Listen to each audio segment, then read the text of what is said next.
কিন্তু আমি ইয়াতে যিমান বটালো 2 হাতে যিমান বটালো এই সকলোবিলাক কিন্তু আমি যোৱাৰ সময়ত লৈ যাব নোৱাৰিম। এইখিনি আমি ইয়াতেই থৈ যাম আৰু থৈ যাম। মোৰ যদি ল'ৰাটোৱে বা মোৰ যদি ছোৱালীটোৱে ইয়াত ভোগ কৰিব পাৰিব সেই গেৰাণ্টিটো আপোনালোকে লগত লৈ যাব নোৱাৰে। সেইকাৰণে এইটো স্তনন্দক মণি, এই স্তনন্দক মণি অন্য নহয়, আমাৰ এই যিবিলাক বিষয় বাতৰাৰ লগত জড়িত আমাৰ যিবিলাক মূল্যৱান সম্পত্তি আছে, আমি যাক মূল্যৱান সম্পত্তি বুলি কওঁ, এই মূল্যৱান সম্পত্তিতকৈও বহুত ডাঙৰ মূল্যৱান আছে এই স্তনন্দক মণি, যি মণি কুঞ্জই কাক দিছিল? সপ্তাহিত। কিন্তু সেই সপ্তাহিতে এই মণিৰ কেনেকুৱা ব্যৱহাৰ কৰি চাব।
আমি আৰু কি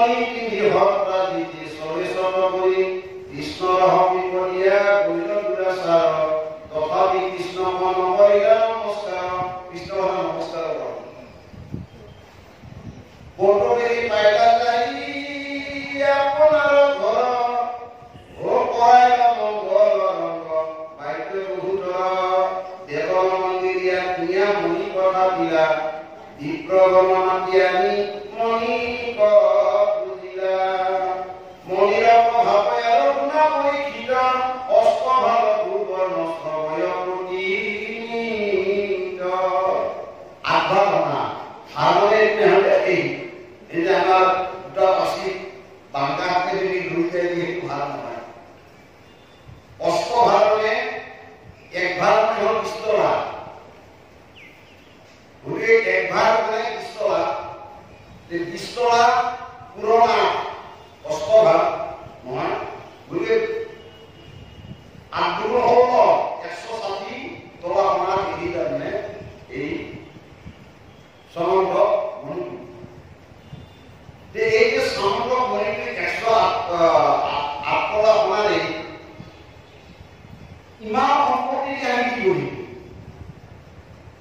তাৰমানে আমাৰ কথা হৈছে কি জানে এই কথাটো কথাটো ক'লে যে তোমাৰ প্ৰয়োজনীয় তুমি পালা বুলিও তোমাৰ অদৰকাৰীখিনি আমাৰ ৰাজভৱনত পোৱা অলপ তোমাৰ এই সমগ্ৰ মণিপুৰ আমাৰ উদ্দেশ্যক ৰাজভৱনত দিয়া আৰু ৰাজভৱনত যেতিয়া দিব এই ৰাজভৱন যেতিয়া তেওঁলোকে হ'ব আমাৰ প্ৰজাৰ মংগল হ'ব প্ৰজাসকল আমি দুৰ্গতি সকলবিলাক আমি কি কৰিব পাৰিম ইয়াত সেই সময়ত আমি ব্যৱহাৰ কৰিব পাৰিম যদি তুমি মণিত কি কৰা উগ্ৰচন কৃষ্ণই নিজেও জানে কিন্তু আমাৰ এনেকুৱা আছে নেকি কাৰণ সাগৰ আমাৰ কিছুমানে এনেকুৱা আছে কিন্তু সকলোৱে তেনেকুৱা সাগৰৰ পানী বহুত কিন্তু কি জানে না খাব নোৱাৰি সাগৰৰ পানী সেইকাৰণে যিহেতু সাগৰৰ পানী খোৱাৰ উপযোগী নহয় ঠিক তৰটোৰ তাৰমানে আমাৰ কিছুমান মানুহৰ ধন আছে সেই ধন অপবিত্ৰ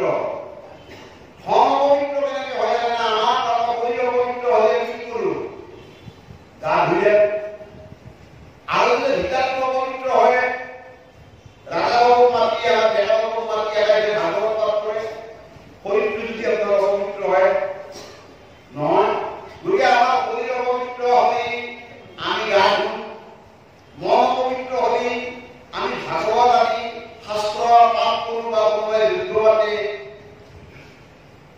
কিন্তু আমি জানো কাহৰ পাছত আপোনালোকে অপবিত্ৰ হৈ ৰাখে কাৰণ চাই আৰু মাতৃ কাহৰ পাছত নহয় পিতাৰৰ পাছত অপবিত্ৰ হৈ ৰাখে কাৰণ পিতাৰৰ পাছত আপোনালোকে কি কৰিব টেঙা আৰু মাটি দিব তাৰমানে টেঙা আৰু মাটি ধুইহে পিতাৰৰ পাছত পবিত্ৰ হৈ গ'ল মহিলা আছে ইয়াত যদি আপোনালোকে আজি যিটো আমাৰ কি বুলি কয় ভীম চাবনে ধুৱে ইয়াৰ যিটো মানে উজ্জ্বলতা এই উজ্জ্বলতা আপোনালোকে নাপাব কাহৰ উজ্জ্বলতা আপোনালোকে নাপাব যদি তাৰমানে চাই মাটি নৰহে ঠিক তলটো সনাবলৈ উচিত হয় কি নাই আমাকে সনান্তৰ পাৰিছিত হৈ চোৱাৰ মাজতো বলকে সনাখিনি আনি দুপাখিনি আনি তাৰমানে তাতে চোৱা নাই নেকি তাৰমানে সনা আৰু ৰূপা বাটা লাগিবলৈ চোৱা নহয় সেইকাৰণে সনা আৰু ৰূপা পবিত্ৰ হয় পবিত্ৰ এই বাটা লাগি চোৱা নহয়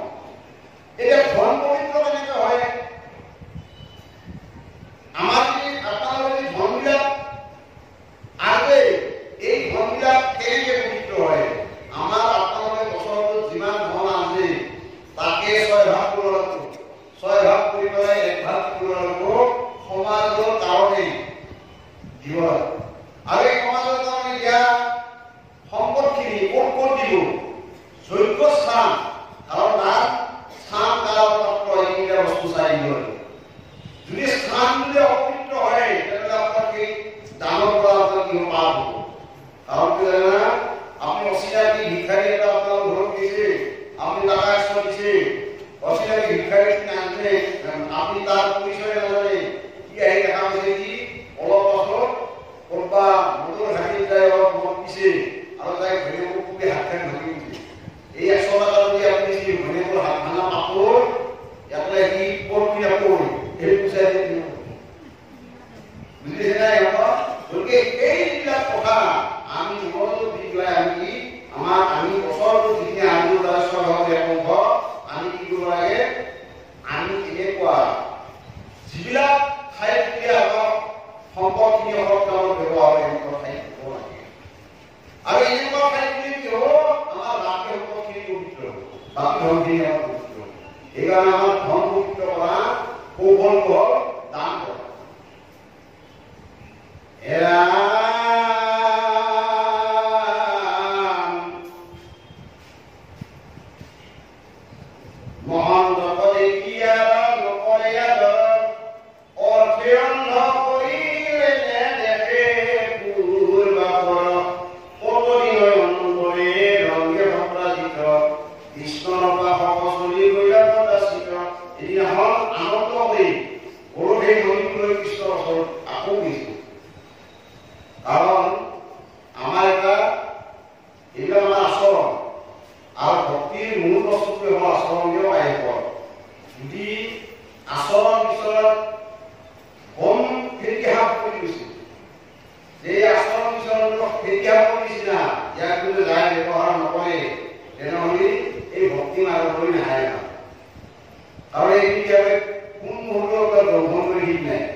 এদিন হলেও আপনাৰ ঈশ্বৰ পাবেন কিন্তু যদি দিনু মনোবল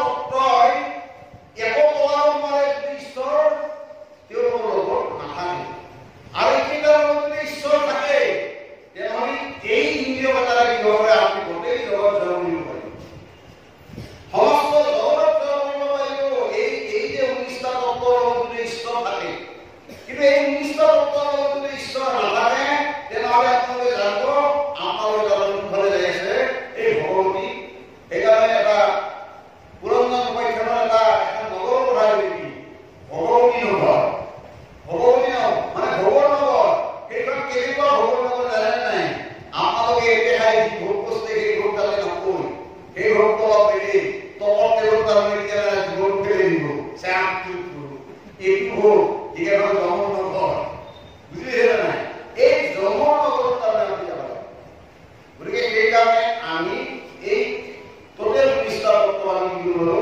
ঈশ্বৰ লগ হ'ব আপোনালোকে মনত কৰিব শেষৰ আগত মই এই কাহিনীটো এটা সুন্দৰ গল্পৰ জৰিয়তে মই কৈ যাম আপোনালোকে গল্পটো আপোনাৰ দৰকাৰ যিখিনি আমি আগুৱাই গৈছো হেৰম চলন্ত পাৱনি পাইতা সত্তা জিত কিন্তু মনি জানা গৈছিল কালে দুখ পাইবা কি মনি লগাৰণে জানি হিত বাক্য বোলো তৰিও জগতে কৃষ্ণই স্পষ্ট হৈ ক'লা কি কৈছে যে হে সত্তা তুমি যিটো চলন্ত পানী পালা এইটো কিন্তু তোমাৰ মংগলৰ কাৰণে নহয় এইটো তোমাৰ অমংগলৰ কাৰণে আহিছে কালি দুখে পাইবা কি মনিৰ কাৰণে এদিনাখন এই মনিৰ বাবে তুমি কান্দিব লাগিব আমাৰ আজিকালি ধন আৰ্জতে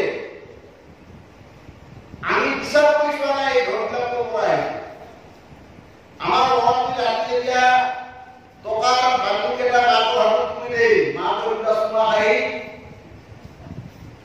ধুনীয়াকে গডৰেজৰ ভিতৰত ভৰাই থৈ দিয়ে কিন্তু মাকে এটা প্ৰশ্ন কৰা নাই যে এইটো ডাক্তৰ নহয় ইঞ্জিনিয়াৰ নহয় কি হ'ল বেপাৰ নকৰে বাণিজ্য নকৰে কি এই 50,000 টকাৰ বান্ধি দুটা মোকে আনি দিলা ক'ত পালা একৰ মাকে বিবেচনা কৰা আৰু মাকে এই পইচা কৰিলা ধৰি থাকে একদিনা সময় কি পুলিচ আহে ঘৰত ঘেৰাও বোলে কি হয় ইয়াৰ বোলে ল'ৰা ট্ৰান্সফাৰ বেপাৰী ইয়াৰ উঠি নাইছে লৈ মই এতিয়া ট্ৰান্সফাৰ বেপাৰী যেতিয়া লৈ এতিয়া মায়ে কি কৰা নাই মাকে তাৰমানে কি নহয় তাৰ লগৰ বন্ধু দুটা পুলিচ আছে চাওকচোন নায়কবিলাকৰ কি চৰিত্ৰ পুতেকৰ দুখ ঢাকা তাৰমানে ইয়াৰ কি কৰিব জানা নাই দুটা পুলিচ তাৰ মানে সেইকাৰণে আমাৰ সেয়া বহি যায় কিবাকে ট্ৰান্সফাৰ বেপাৰী কিবাকে তথাপি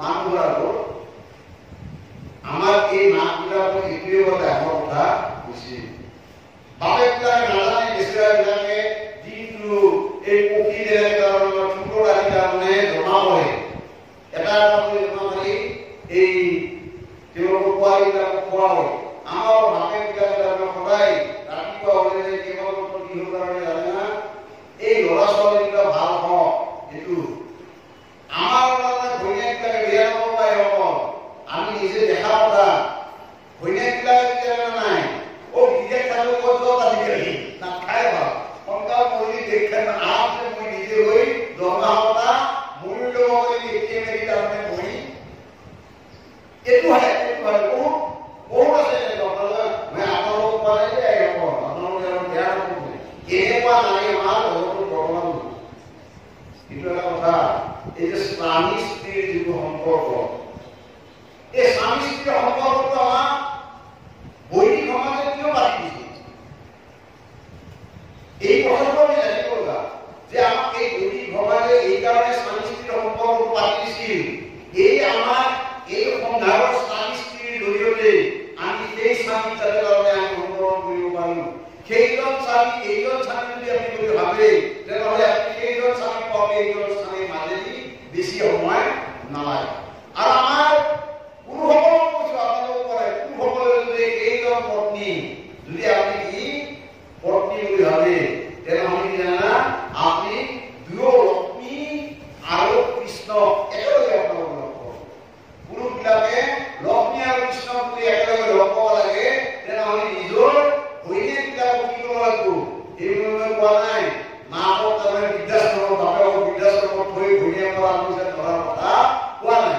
কাৰণ এই কথা শাস্ত্ৰই কৈছে যত নাৰদস্ত পূজ্য বিনক্ত ৰহন্তে দেৱতা য'ত নাৰী পূজা কৰা হয় তাতে দেৱতাই ৰহণ কৰিব। কিন্তু চব ভালে ঠিকে কথা সেই ভাষাবিলাক কেনেকুৱা হ'ব লাগিব? সদায় সমাজৰ হিত চিন্তা হ'ব লাগিব, কুলৰ হিত চিন্তা হ'ব লাগিব। সেনেকুৱা নাৰীহে তাত নেকি জানা য'ত থাকে দেৱতাই গ্ৰহণ কৰিব। কিন্তু যদি আমাৰ কুলৰ কথা নাভাবে, আমাৰ যে পিতৃ মাতৃৰ কথা নাভাবে, কাৰণ পিতৃ মাতৃৰ কথা নাভাবা আজিকালিতো বৰ্তমান নাই চব তাৰমানে আমাৰ ডেকা ল'ৰা ছোৱালী তাৰমানে ডেকা ল'ৰা ছোৱালীবিলাকে আজিকালি আপোনালোকৰ এই ভাগৱত শুনা নাহে। আপোনালোকৰ এই ভাল কথাবিলাক গাই ক'লেও কৰি লোৱা এইবিলাক ৰাতিপুৱা বুদ্ধি আৰু তাৰমানে এইবিলাক কৰা বুদ্ধিতা আমি জানিব পৰা। আজিকালি ল'ৰা ছোৱালীবিলাকক কমে নিদিলা এইবিলাক তাই এই সৃষ্টিকা বস্তু আপোনালোকে আজি কেইবছৰ আপোনালোকৰ এই ভাগৱত পঢ়া যদি আপুনি হাতত ধৰি ধৰি আহি লৈ কালি আমাৰ এনেকুৱা ঘটনা হৈছে যে আমাৰ ২০জন ল'ৰা এতিয়া বুঢ়া যালো আমাৰ এই গুৰুজী তেওঁ আটাইকেইজন ১০-১২ বছৰ এতিয়া কথা হেৰি জানে নাই যে ১০ বছৰ ১২ বছৰ কাৰণ বুঢ়া যাব লাগিব ল'ব লাগিব নিশ্চিত। আৰু সেইকাৰণে আমাৰ গোটেই ল'ৰাখিনিক তাৰমানে ৰবিবাৰে ঘৰ দিয়াৰ ব্যৱস্থা কৰা হৈছে, যাৰ কাৰণে আমি কিছুমান গাৰ্জেনৰ ঘৰে ঘৰে যাব লাগিছে আহিবৰাকে আমি অনুৰোধ কৰিব লাগিছে যে আহি আপোনাৰ ল'ৰাটো ঘৰ ল'লে সি পৃথিৱীৰ পৰা ৯ মিনিট আজৰিটো এটা বিদ্যা শিকাৰ কাৰণে এটা শৰণ ল'ব তাৰ আপোনাৰ আপত্তি কি? এনেকৈ ১১টা বজাত গৈ ৰাতি আজি চিকুৰ লগাই আছে। গতিকে আই সমস্ত আপোনালোকে এই শুনি থাকিলে নহ'ব, আপোনালোকৰ ল'ৰাবিলাক পিছে আহে আপোনালোকে মানি কিন্তু আপোনালোকৰ নাতিবিলাক পায়। আপোনালোকৰ নাতিবিলাক লৈ আহক, আপোনালোকৰ গুণবায়নক কওক এই মেলা মাতৃ আপোনালোকে কি কৰে জানে কৰ্মশালা কওক। কিহৰ কৰ্মশালা? সৰুবাৰ ১০০ৰ পৰা ৮ বছৰ কাৰণে আপোনালোকৰ গুৰুজনে যাতে সৰুবাৰ হয়ে আপোনালোকৰ সকলোৱে বিচাৰিছো আৰু গুণবায়ন নায়ক কৰিব যে এইবাৰ কিন্তু আমাৰ ১ লাখ টকা কৰ্মশালা আমাৰ চব নাতিবিলাক আমাৰ সৰুবাৰ কৰিব। আমাৰ গুৰুজনাৰ যদি সংস্কৃতিবিলাক ৰক্ষা কৰিব লাগে ৰক্ষা কৰিব লাগিব। কিন্তু আমি এই ভাগৱত শুনিলে হওক নহ'লে হওক মই হওক ঈশ্বৰ ঈশ্বৰ বুলি কৰোঁ আপোনালোকে বেয়া নাপাওঁ। কৃষ্ণ হে ৰাম যত লাগে মানে তদু ভৈৰ মহাধন আৰু কিবা মনি তয়া স্বয় প্ৰয়োজন। কৃষ্ণই কৈছে হে ভক্তৰাজ তুমি যিখিনি পাবলগীয়া প্ৰয়োজন সেইখিনি পালাই, গতিকে তুমি এই ভৰিটো যেতিয়া তোমাৰ দৰকাৰ নাই তুমি কি কৰা উগ্ৰাসন ৰাজাক এই ভৰিটো দি দিয়া। যাদৱ ঘৰ ৰাজা মহেন্দ্ৰ পৰাই ইটো সমস্ত মনি তাহাংক জুৱাই। যে স্বৰ্গৰ ৰাজা ইন্দ্ৰ আৰু উগ্ৰসেনৰ মাজত পাৰ্থক্য নাই, কাৰণ স্বৰ্গৰ পাৰিজাত আছে দানৱৰ পাৰিজাত আছে নহয়। দানৱৰ লক্ষ্মী আছে আৰু বৃন্দাবনৰ লক্ষ্মী আছিল। বৃন্দাবনৰ লক্ষ্মী বৰং কেনেকে আছিল অৱহেলিত হৈছিল, কাৰণ বৃন্দাবনত লক্ষ্মী ৰাধা হিচাপে আছিল। কিন্তু দ্বাৰকাত লক্ষ্মী কেনেকে আছে? কৃষ্ণৰ পত্নী হিচাপে আছে। ৰুক্মিণী কৃষ্ণৰ পত্নী নহয়। গতিকে কি নাই দ্বাৰকাত? দ্বাৰকাত লক্ষ্মী আছে, দ্বাৰকাত অষ্ট যি শক্তি এই যে ৮টা শক্তি ৮টা মহিষী তাতে বিদ্যমান হৈ আছে। তাতে কি আছে? স্বৰ্গৰ পাৰিজাত আছে সত্যভামাৰ কাৰণে। স্বৰ্গৰ পাৰিজাত আনি সত্যভামাৰ ঘৰত দুৱাৰ মুখত পুতি থৈ দিছে যে এই সকলোবোৰ যিহেতু আছে স্বৰ্গ আৰু এই দ্বাৰকাৰ মাজত পাৰ্থক্য কি আছে? গতিকে সেই মহেন্দ্ৰ অৰ্থাৎ সেইজন ইন্দ্ৰ যিমান পাৱাৰফুল আমাৰ উগ্ৰসেন সিমানে পাৱাৰফুল। গতিকে তুমি মণিটো উগ্ৰসেনক দিয়া। হে ৰাম যত সিদ্ধি সাধা হবে দিবে উগ্ৰসেনে হেন জানি মনি তুমি দিও ৰংগমনি, যে তুমি অলপ দুখ নকৰা কৰি আনন্দ মানে তুমি দি দিয়া, আনন্দ মানে দি দিয়া। আজিকালি আমাৰ আইসকল বেছি কৰি এই যে দান চান দিয়াৰ ক্ষেত্ৰত কিন্তু আনন্দ মানে দিয়ে। আমি দেখাওঁ, আমি কিন্তু এই কৈপাতাৰ আহে দিয়ক আই, তাৰমানে আমি এই আজিও ঘৰে ঘৰে গৈছোঁ। এই বঙাইগাঁও যোৱা কথা আছিল, বঙাইগাঁও যাই গৈছোঁ লৈ গেল। আমি চাপাগুৰি বুলি আমাৰ গাঁও আছে, আমাৰ জানে আমাৰ বাপে, এই চাপাগুৰি গাঁৱত যে আমি কামেশ্বৰ গুৰি আমাৰ এটা মাইকীয়া 10 দিনমান আগতে বহি আগত তাত নহবা মই নাম গাই থাকিম, আপোনালোকে যাওক, মই নাচিব পাৰোঁ। মই এইবাৰ পেঞ্চন পাইছোঁ 30,000 টকা, আপোনাক মই চাউল 10,000 টকা আমি লিখি লৈ যাব। মই লিখি গৈ কাগজ খাম, আপোনালোকে ভিতৰত ধৰি লৈ যাব, মই নামত থাকিম। বুজিছে নাই? সিহঁতক 10,000 টকা দিওঁ, মানে একদিনা চাউলৰ যিটো খৰচ হয় সেই খৰচটোতে হ'ব। যেন আইসকল এতিয়া উৎসাহী হৈছে, কিন্তু বাপসকলে অলপ ধপ কৰে। বাপসকলে আমাৰ দান বৰঙণি আৰু দান বৰঙণি ঘৰত যেতিয়া যাব আইসকল, দান বৰঙণি আপোনালোকে কি জানা নাই? ঠেকেৰা মাৰি দিব, আপুনি 10 টকা দিয়ক। আপোনালোক অনুৰোধ কৰিব যে প্ৰভু আমাৰ যিখিনি সামৰ্থ আৰু আমি খুব ভালকে বাটত গৈ পেলাই আঁঠুলৈ ভকত সংগ্ৰামত জানি পেলাই আপোনালোকে পইচাবিলাক এইবিলাক হ'ল আমাৰ ভকতৰ আশ্ৰম। আৰু এনেকুৱা আশ্ৰমবিলাক কিয় প্ৰয়োজন? যাতে আপোনালোকৰ ঘৰৰ নাতি দেখা পায়, আপোনালোকৰ ঘৰৰ নতুনকৈ অহা বোৱাৰীক দেখা পায়, কাৰণ নতুনকৈ অহা বোৱাৰী কোনোবা বেলেগ সংস্থাৰৰ পৰা অহা হ'ব পাৰে। গতিকে এইবিলাক আপোনালোকে দেখুৱাব লাগিব। কাৰণ আমি ল'ৰা ছোৱালীক দেখুৱাই সেই কৰিব লাগে। আমি যদি নিজে সেৱা লওঁ তেতিয়াহে তেওঁলোকে সেৱা ল'ব যাব। আমি যদি কোৱা শুনি নাম কথা লওঁ তেনেহ'লে ল'ৰা চাবচোন কিয় শুনি কৰি যাব। কিন্তু আমাৰ ডাঙৰবিলাকে এই যিবিলাক তেওঁলোকৰ জান আছে তাহাঁতৰ সেৱা কৰিব যায় লাভ নাই। এই যিবিলাকৰ জান বান্ধা নাই তেওঁলোকৰ আৰম্ভ আৰু জাতি ধেৰ আপোনাৰ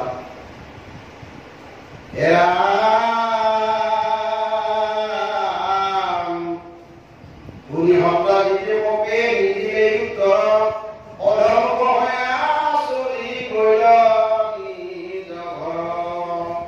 মই ইমান কষ্ট কৰি পাইছো কৃষ্ণ ভনি দিম কি আহে নহয় কি আহে ই উগছে মই কিমান কষ্ট সাধনা কষ্ট এই পূজা আমাৰ ঘৰতে বাকী মই নদীৰ পাৰত কৰি আহো তাকো কেতিয়া খেলাই পূজা বাহক কৃষ্ণ সৌৰ এবাৰ চব পূজা দিন ইমান সৌৰ পাহক আমাৰ ভাৰতবৰ্ষত 5টা ভাগত হিন্দু ধৰ্ম উজ্জিত।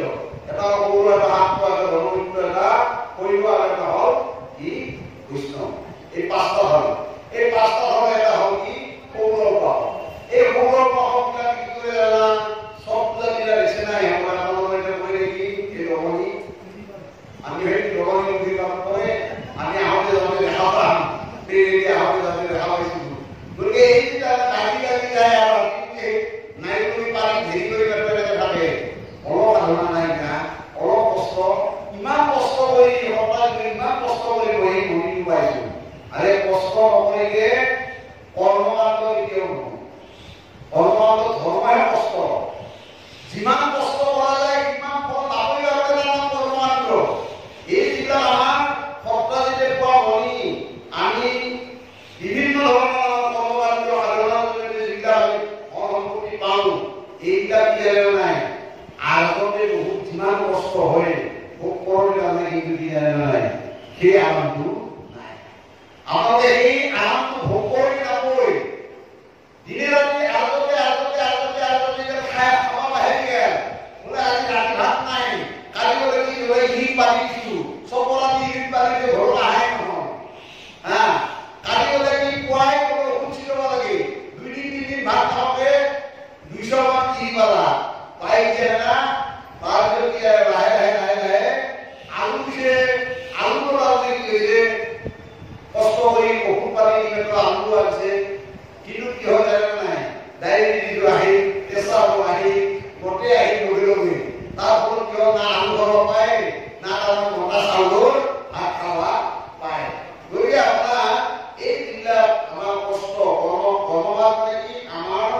ইন্দ্ৰিয়ৰ দ্বাৰা যিবিলাক কৰ্ম আমি যিবিলাক ধৰ্ম ইন্দ্ৰিয়ৰ ৰূপৰ দ্বাৰা কৰা হৈ আছে এইটোৱে কৰ্মকাণ্ড। কৰ্মকাণ্ড মানে কি জানে নাই? আপোনালোকে কোনো লিখা কোনো কি ধৰিবে এই যে কিবা দেৱী পূজা আছে আপোনালোকে কিবা নানা পূজা আছে এইবিলাক কৰ্মকাণ্ড নহয়। কৰ্মকাণ্ড মানে কি জানা? আপনাৰ এই শৰীৰটোৰ ৰূপৰ কাৰণে কি যিবিলাক আছে কিন্তু এই শৰীৰটোৰ ৰূপৰ কাৰণে যিবিলাক আছে শৰীৰটো ভালে আছে না এইটোৱে নানা কথা। কাৰণ আগৰ পোৱালীবিলাকে ৰেড লাইট কৰি ৰাতিপুৱা 4টা বজাত আমি কোনোদিন দেখা নাছিলো। আমাৰ 60 বছৰ হ'ল গতিকে আমি সৰুৰ পৰা আমি দেখা পাইছিলো ৰাতিপুৱা উঠি আমাৰ আহি আহোঁ গৰম পানী কৰে তাৰ কাৰণে জানে নাই গৰুৰ কাৰণে গৰুৰ পৰা হালুৱাই আনিলে ঠাণ্ডা পানী কৰি আনি আমাৰ চিন্তা এইবিলাক আমাৰ ইয়াত আৰু সেইবিলাক আমি নিজে দেখা কথা আৰু এনেকৈ আমাৰ গৰুৰ পৰা গৰম পানী কৰি আমি হালুৱাই লৈ গৈছো মাত্ৰ। কিন্তু আজি তাৰে নাই আমাৰ কি লগা হৈছে জানে নাই? লাল তাৰিখ খোৱা কুকুৰ লগা হৈছে আমাৰ। এই কুকুৰ থাকলে কাম টেনশন নাই গৃহস্থ হয় নাই কিন্তু যাওঁবোৰ কম টেনশন যায় পিছে তাৰ টেনশন নাই কিবা শব্দ কৰবে কিবা এটা হেৰি হ'ব তার টেনশন নাই কিন্তু যায় যাব গেটের পুরো হো হো করে কাম করে দিবি আই গেল তার টেনশন ওলা গৃহস্থ হয় আপনাদের গিয়ে চিন্তা করবে তার টেনশন নাই চিন্তা করবে গৃহস্থের নামটো কুকুর কেউ উঠায় কি করবি কি করবি ভোলা শুদ্ধ হয় তার খাপাই করি বলে শুদ্ধ হয় কি করে মানুষে নেই তার মানুষ কারণে আমি কুকুর করবো লাগে কুকুর বিঘা হয়েছে আমি ইমানে মানুষ আমি মানুহৰ কারণে কি আমার মানব পরীক্ষা দিয়ার কারণে আমার কুকুর লাগা হয়েছে যি কুকুর আমি কি কম যে শ্বাস এলাকা বলি কম এই শ্বাস এলাকা কুকুর আছে আমার মানুহৰ পৰীক্ষাৰ কাৰণে আমি ব্যবহাৰ কৰবো আমি ইমান নগৰিত মানুষ পৰিযুগৰ মানুষ ইমান লেতেৰা মানুষ যে আমি মানুহক পৰীক্ষা দিয়াৰ কাৰণে নহয় গতিকে এইবিলাক হ'ল আজি আমাৰ চিন্তাধাৰা আজি সমাজৰ চিন্তাধাৰা এই সকলোবিলাক চিন্তাধাৰা আমি পৰিৱৰ্তন কৰিব লাগিব যে বাপাই সমস্ত তাৰপিছত কৈছে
আৰু এই তালিকাটো হ'ল আমাৰ ভক্তি মাৰ্গ। আৰু এই ভক্তি মাৰ্গৰ আমাৰ বহুত কথা আছে। আমি ভাগৱতৰ পাঠৰ পৰা প্ৰশ্ন আহিলে আমাৰ ভাগৱতৰ পাঠৰ পৰা গুচি যাব লাগে। ভক্তি মাৰ্গৰ 4টা স্তৰ আছে। কেনেকুৱা যে আমি ভক্তি সগুণ নিৰ্গুণ আৰু সগুণ ভক্তি আৰু নিৰ্গুণ ভক্তি, নিৰ্গুণ ভক্তি একটি, সগুণ ভক্তি 3। আৰু এই সগুণ ভক্তি একটা 7টি, সগুণ ভক্তি আমাৰ 81 আৰু 81 হ'ল আমাৰ 3টা ভাগ, সত্য ৰজ তম। সত্য ৰজ তম 3টা ভাগ। আৰু এই সত্য গুণটো কেনেকুৱা, ৰজ গুণটো কেনেকুৱা, তম গুণটো কেনেকুৱা ভক্তি হৈছে। আমি তম গুণটো কৈছো পৰম মাহিৰ প্ৰতি মনোসংকল্প কৰে ভগৱানক চলাৰ বিষয়ে তিনিও প্ৰকাৰিত তামসিক ভক্তি ইটো কোড ভেদ 3টো আছে। যে 3টা ভক্তিতে কোড আৰু ভেদ আছে। ই পৰম মাহিৰ প্ৰতি মনোসংকল্প কৰে। দম্ভ মৎসৰৰ বিষয়ে যে আমাৰ দম্ভৰ মৎসৰ মানে কি, আমাৰ যাৰ পৰ উৎকৰ্ষ অসহন, আনৰ উৎকৰ্ষ সহ্য কৰিব নোৱাৰা যিটো সেইটো মাত্ৰ। আৰু এনেকুৱা মৎসৰ স্বভাৱৰ মানুহবিলাকৰ সদায় চিন্তা কেনা তমবি ধৰ্মবি চিন্তা। পৰম মাৰিয়ে মনোসংকল্প কৰে ল'ৰাটো ভাল হম বুলি পৰম ল'ৰা এটা নিমিত্ত লাগি আমি বিভিন্ন ঠাই কৰি মাত্ৰ আমি তৃপ্তি লাভ কৰোঁ, আনন্দ লাভ কৰোঁ। এইবিলাক ৰাজসিক ভক্তি। ৰাজসিক ভক্তি কাম কৈছে বিষয় কৰি দেখা যজ্ঞ ঈশ্বৰ চাই প্ৰতিমানৰ মহৎ পূজায় বিনম্ৰতা এইটো ৰাজসিক ভক্তি মাত্ৰ। তোৰতো আমি পঢ়িব নিৰ্ণয় যে তোমাৰ ৰাজসিক ভক্তি কি যে যশ পাৱাৰ কাৰণে। আমাৰ বহুতে ৰাজনীতি কেনেকে জানে না, যাতে মোৰ নামটো উঠে। আমাৰ এটা কথা আছে যে দান দি গ'লে ইখানে গম নালাগে। এজন বোলে ঘূৰাই গৈছে যে বাপু দান দিলি ইখানে গম পাব নালাগে, তবে মই যিখিনি দান দিলো মোৰ নামটো মাতি। কিন্তু মই যে তাতে বহি থাকিম, তাতে মই বহি থাকোঁতে এই সকলৰ পৰা 3 নম্বৰটো মই ক'ব পাৰিম। বুজিলে জানো? তাৰ অহংকাৰটো কথা কিয় এৰা নাই। নামটো নিৰ্ণয় কৰিব কি জানে না, 3 নম্বৰটো মোক 3 নম্বৰটো দিয়া লাগিব। 3 নম্বৰটো দিয়া বুলি কোৱাৰ পাছত আৰু নামটো ক'ব লাগে। অসুবিধা হ'ব। আজি পলিটিকৰ মানুহক দান দিয়া চৰিত্ৰটো তেনেকুৱা। গতিকে এই সকলোবিলাক লক্ষ্য কৰি আমি এইটো আমাৰ ৰাজসিক ভক্তি আমি ত্যাগ কৰিব লাগিব। আমি তামসিক ভক্তি ত্যাগ কৰিব লাগিব। আমি যিহেতু দেহ মনেৰে এটা গঠিত এটা আমি জড় হৈ, এই জড় শৰীৰটোৰ আমাৰ এটাই ৰাস্তা আছে, আমি সগুণ ভক্তি কৰিবই লাগিব। আমি সগুণ ভক্তি কেনেকৈ কৰিম কৈছে ই পাপন মোৰ হ'ব ৰাখ ভগৱন্ত হ'ব প্ৰীতি নহি অৱশ্যে বিধি মানি 3 প্ৰকাৰ ভক্তি কৰিলে সাত্বিক কৰি নিচিনা কৰিলো গোহানি এইটো সাত্বিক ভক্তি। আমি এইটো কৰিব লাগিব। তাৰপিছতে নিৰ্গুণ সাত্বিক ভক্তি কি যে পাপন মোৰ হ'ব ৰাখ যে গোটেই দিনটো বহুত পাপ কৰিলো, এই পাপ যাতে না হয়। ভগৱন্ত হ'ব প্ৰীতি হে প্ৰভু মই কাৰো কথা নাজানো, মই আপোনাৰ জানো। আপুনি জান মোৰ ভাল দিয়া সকলোতে কি কৰে আপুনি মোক কৃপা কৰে। এই ভাৱনাবিলাক আমাৰ এই ভাৱনাৰে আমি ভগৱানক ঘোষণা কৰিম। এইটো সাত্বিক ভক্তি। বাকী যিটো এই 3টা কিন্তু সগুণ। আমাৰ এটা নিৰ্গুণ ভক্তি আছে। এই নিৰ্গুণ ভক্তিটো আমি এনেকে সাত্বিক ভক্তিৰ জৰিয়তে যাওঁতে আমি মহাপুৰুষ মাধৱদেৱৰ এই বৰগীতটো যিদিনা আমাৰ হৃদয়ত কি কৰিব বাজিব।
গায়া দিবে নিগুণ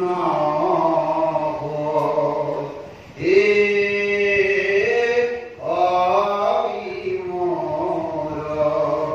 হরি মোর এ দিন দয়া।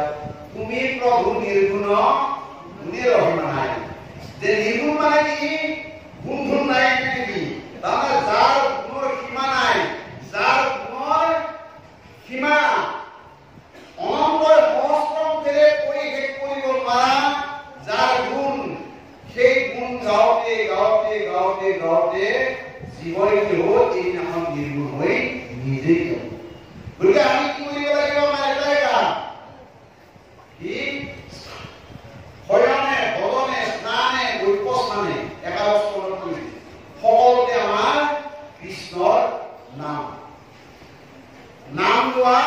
আমাৰ বয়স কমলৈ গায় নহয়, নাম লোৱা আমাৰ কাম, শৰণ লোৱা আমাৰ কাম, নাম লোৱা আমাৰ কাম, কৃপা কৰা তেওঁৰ কাম। মাজত নাম কৃষ্ণ হৰি ৰাম, কৃষ্ণ হৰি ৰাম। মাজত আমাৰ নামটো আমাৰ সদায় ৰাখিব লাগিব।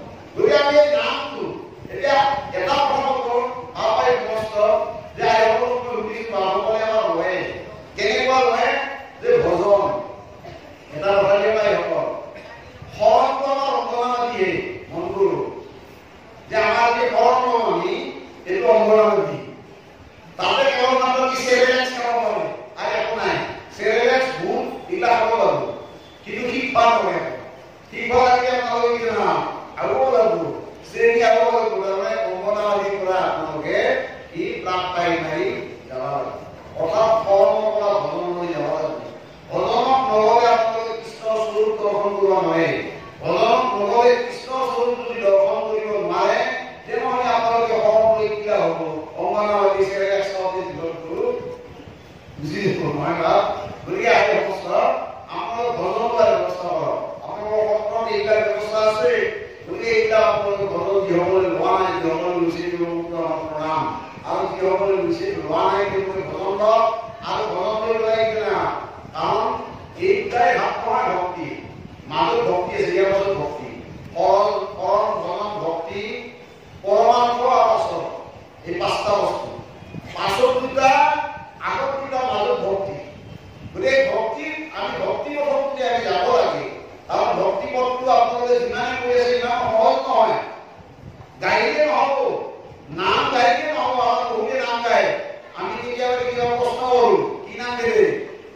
যদুম নিজাত যাদৱ যাদৱ নন্দ হৰি কৰিলা ৰাজ্য হাজাৰ বছৰ লোকেশ্বৰী নীলা হবে অযোধ্যা নগৰ। তাই নহয় কওক সুবিধা। আমাৰ কোনটো অৱতাৰত পৃথিৱীত ৰাজত্ব কৰা ভগৱানৰ কি? পৃথিৱীত বেছি দিন ভগৱানৰ ৰাজত্ব কৰা অৱতাৰটোৰ নাম কি? মইতো গাই দিলো আপোনালোকক, আমাৰোতো ডেলি গায়। 10,000 বছৰ আমি ৰাজত্ব কৰিছিল, কৰোঁ আমি কিন্তু নাম দিলি যদুমণি আমি কোনদিনা গায় নাই, ডেলি গাই কিন্তু 10,000 বছৰকে আমি ধৰণে আনে ৰাজত্ব কৰিছে, আমি আজি বুলি নাজানো। কি শুনো আমি, কি ধৰণে আমি নাম গাই দিওঁ, এনেকে নাম গাই নহ'ব। আচৰিত ভগৱতী মুখে কয় না, আচৰিত কৰি আচৰণ কৰি মুখত নাম গাই লাগিব। মুখত আমি ভাত ভূত গালিয়ে নহ'ব, লোকেশ্বৰ কেইটা হ'ব অযোধ্যা নগৰী। আগতো মন কৰিব লাগিব। আৰু আমি গান কি জানে না নাই?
তেতিয়াহে সেই নামে আমাৰ কি হয় না ভক্তিৰ সন্ধান নহ'লে আমি এই গাইছো বাহিৰা গাইছো কেট পুহি দেই নহয় কিবা লাভ আছে